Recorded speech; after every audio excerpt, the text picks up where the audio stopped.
Gosto muito do que estás a ouvir. A propósito, desculpa lá estar a interromper, mas já és cliente Iberdrola?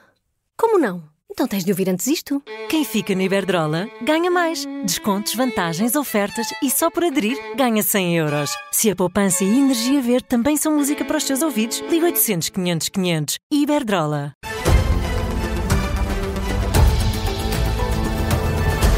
Vanessa Cruz, arrancamos para o Jornal das 5. O Primeiro-Ministro mantém que a greve geral anunciada pela CGTP e pela UGT não faz sentido e que foi convocada para servir interesses partidários de PCP e PS.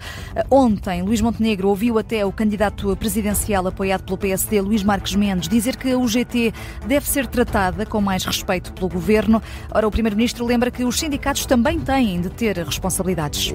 Se é importante deixar claro que a capacidade reivindicativa não está em causa, também é importante dizer que ela deve ser exercida com sentido de responsabilidade. E a pergunta que eu deixo é esta. Um país onde os rendimentos aumentaram de forma muito significativa no último ano. Um país que tem uma taxa de desemprego historicamente baixa. É um país que está a diminuir os impostos sobre o rendimento do trabalho. Eu não sei qual é o sinal que se quer dar ao convocar uma greve geral, sinceramente. O Primeiro-Ministro diz que a situação em Portugal é muito diferente de 2012, a data da última greve geral, que juntou CGTP e UGT, a que está agora prevista é para dia 11 de dezembro. Também acrescenta que as propostas de alteração à lei do trabalho, que estão na origem desta paralisação, têm o objetivo de melhorar a produtividade e os salários em Portugal. E o chefe do governo esteve numa conferência em Lisboa e o assunto Mário Centeno para vice-presidente do Banco Central Europeu foi tema de perguntas à margem. Foi, Ricardo, e tal como já tinha feito o Ministro das Finanças, Joaquim Miranda Sarmento, também Luís Montenegro nunca se refere ao nome do ex-governador do Banco de Portugal, de forma direta, mas diz que o país fará tudo para ser bem representado. Eu não vou estar agora a fazer nenhuma menção direta. Aquilo que é importante nesta altura assinalar é que, uma vez aberto o processo, o procedimento, nós participaremos com especial empenho, sentido de responsabilidade e com o objetivo de termos uma boa representatividade.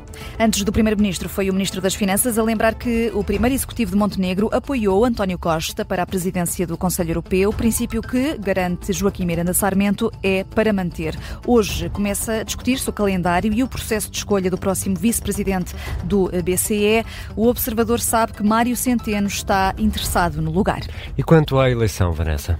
É daqui a cerca de um mês, dia 11 de dezembro, na próxima reunião do Eurogrupo. Nessa altura vai conhecer-se o sucessor do espanhol Luís de Guindos.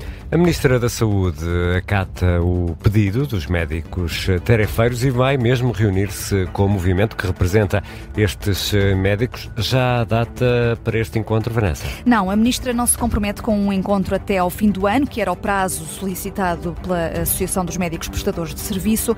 Ana Paula Martins participou na Convenção Nacional da Saúde, hoje em Lisboa. No discurso, garantiu que o Ministério quer dialogar com quem venha por bem, mas não negocia sob pressão de qualquer grupo mais ou menos organizado. Depois, aos jornalistas, a Ministra explicou que a mensagem não visava diretamente os tarefeiros. Não me referia a ninguém em particular, para que fique claro em relação aos médicos que trabalham em regime de prestação de serviços. Já nos pediram uma reunião e nós estamos a ver nas nossas agendas no Ministério da Saúde para que essa reunião seja ainda esta semana, o mais brevemente possível. E no final do ano, como eles exigem, ela ocorrerá o mais brevemente possível. E mais não diz a Ministra da Saúde, falta saber a data dessa reunião com os médicos tarefeiros. Pouco depois das declarações da Ministra, Luís Montenegro falou também sobre o SNS para dar conta que qualquer investigação no setor é sempre bem-vinda para pôr fim a abusos e deu o exemplo da criação da unidade antifraude como um instrumento para tornar o Serviço Nacional de Saúde mais eficiente e com menos desperdício financeiro. E na pré-campanha para as presidenciais há um pedido de um candidato para o outro.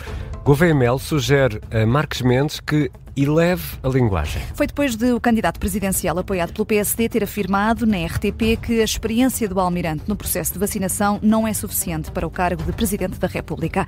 Ora, Gouveia Melo considera que não tem feito campanha a puxar dos galões, mas que é preciso ser justo e lembrar a situação complexa que resolveu durante a pandemia. Relativamente ao que o Dr.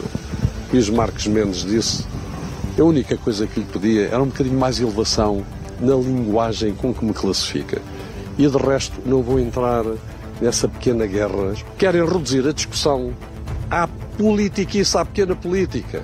Gouveia Mel, depois de uma visita à Universidade de Évora, o candidato diz que a guerra de acusações pode ser interessante para os noticiários, mas não para os portugueses. E nos Estados Unidos, em e-mails agora revelados, Jeffrey Epstein alega que Donald Trump sabia da conduta de alegados abusos sexuais do empresário e que o agora presidente norte-americano terá estado com uma das alegadas vítimas. A Casa Branca diz, por seu lado, que se trata de uma narrativa falsa criada pelos democratas. As mensagens foram reveladas hoje por membros democratas do Comitê de Fiscalização da Câmara dos Representantes. Num dos e-mails, Epstein garante que o presidente norte-americano chegou a passar horas com uma dessas alegadas vítimas. Noutro e-mail, datado de janeiro de 2019, pode ler-se que o próprio Jeffrey Epstein a relatar que Donald Trump sabia das jovens abusadas sexualmente porque chegou a pedir a Ghislaine Maxwell, antiga companheira do empresário, para parar. Embora não imputem explicitamente a Trump qualquer crime, estes correios eletrónicos vêm colocar em dúvida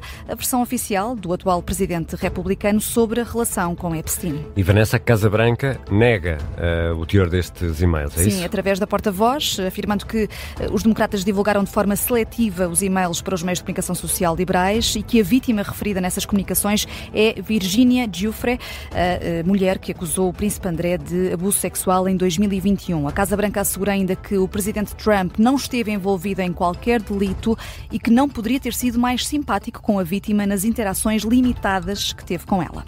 E há outras notícias a marcar a tarde desta quarta-feira, 12 de novembro. Tarde difícil no trânsito em Lisboa. O eixo norte-sul está cortado. Um caminhão despistou-se e danificou o separador central. A Infraestruturas de Portugal avança que a circulação só vai ser retomada depois de o pesado ser removido da via e de o separador ser reparado. Quem circula no eixo norte-sul deve sair para a segunda circular, se vier de norte. Quem circula no sentido sul-norte deve sair para Entre Campos. A Proteção Civil registou entre as 0 horas e as 4 da tarde de hoje mais de 200 ocorrências em todo o país por causa do mau tempo. O comandante Pedro Araújo explica que a maior parte está relacionada com quedas de árvores, quedas de estruturas e inundações e destaca a Zona Centro como a mais afetada pela Depressão Cláudia. Estas ocorrências registaram-se maioritariamente na região centro, com 77 ocorrências, seguido da região de Lisboa e Val do Tejo, com 60 ocorrências, e da região norte, com 54 ocorrências. Afetaram maioritariamente as sub-regiões de Coimbra, de Viseu, Dom Lafões, em termos de precipitação, o Alto Minho. Balanço recolhido pela jornalista Teresa Freire nos últimos minutos. Hoje, parte do telhado da estação de Santa Apolónia voou, provocou danos em viaturas, ninguém ficou ferido. Na Madeira, por causa da Depressão Cláudia, as ligações marítimas de e para Porto Santo de amanhã foram canceladas. É o balanço até agora do mau tempo. De resto, há 14 distritos de Portugal continental sob aviso laranja, só estão sob aviso amarelo Porto Alegre e Évora, Vila Real e Bragança. Amanhã, e olhando para os mapas meteorológicos, isto poderá ser ainda pior. Será o pico amanhã. Controvoada. O pico desta tempestade, desta depressão Cláudia. Afinal, o Governo propõe aumentar o subsídio de refeição da função pública já no próximo ano. O valor vai ser apresentado numa próxima reunião a ser agendada com os sindicatos. A proposta anterior previa uma subida de 10 cêntimos e só em 2027, valor que o Governo admite agora antecipar para 2026 e que pode até ser aumentado. Agora, Ricardo, uma pergunta para testar os teus conhecimentos musicais. Vamos lá. Quem tentou pintar o céu em tons de azul para ser original? Eu já pensei, pintar o céu em tons de azul. Foi Rádio Macau, isso é fácil. Pois é. E como houve alguém a ter uma ideia igual, desta vez os céus mudaram mesmo de cor. E que cor assumiram? Olha, tons de rosa, auroras boreais. Em Portugal, sim senhor, foram vistas um pouco por toda a Europa, mas também na região centro. Sim, em Viseu, por exemplo, foram avistadas auroras boreais. Viseu é uma grande terra. E tudo isto porquê? Por causa de uma tempestade solar. Os entendidos na questão explicam que esta tempestade resulta do lançamento de massa coronal proveniente do Sol que interagiu com o campo magnético terrestre e isso fez o quê? Gerou intensas correntes geomagnéticas. Pode ser um fenómeno visualmente deslumbrante, mas estas tempestades podem interferir com comunicações por satélite, com os sistemas GPS e com as redes elétricas, mas, e esta é a parte positiva, sem qualquer perigo para as pessoas. Portanto, não foi Mercúrio retrógrado, foi mesmo uma tempestade solar, porque são mesmo chatas para os aparelhos, para os aparelhómetros. A Vanessa Cruz regressa às 5h30 para atualizar as notícias.